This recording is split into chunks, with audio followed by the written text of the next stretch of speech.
Good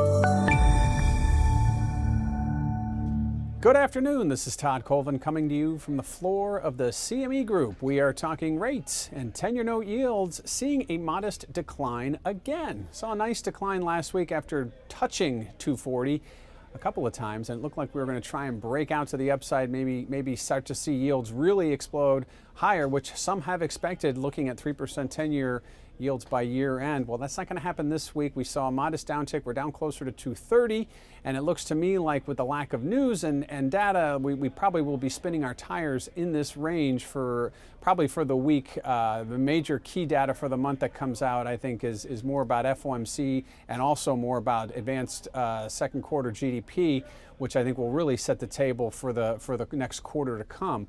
Market volatility, it's going away again. We saw a modest spike in volatility a few weeks ago. It is all but disappeared. We are now looking out to year-end volatility at around 4%. And just to give you a little lesson, that 4% line used to be the very, very bottom you would see volatility trade in the front or in the nearer months. And I think that with a lot that can happen over the next 5.5 months, it's a very low volatility environment. You're seeing it in equities as well. Now we're continuing to see it in treasuries. So we're not getting any help from the volatility gods, at least on this latest move.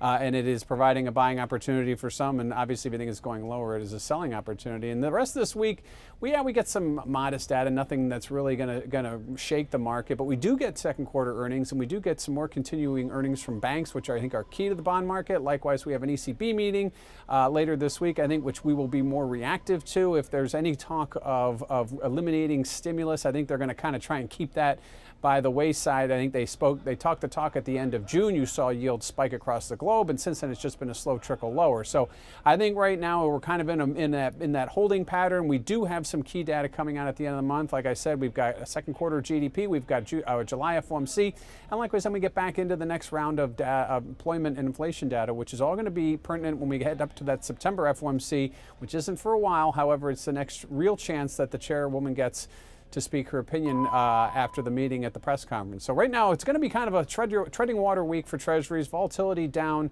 We'll watch the ECB meeting on Thursday. This is Todd Colvin coming to you from the floor of the CME Group.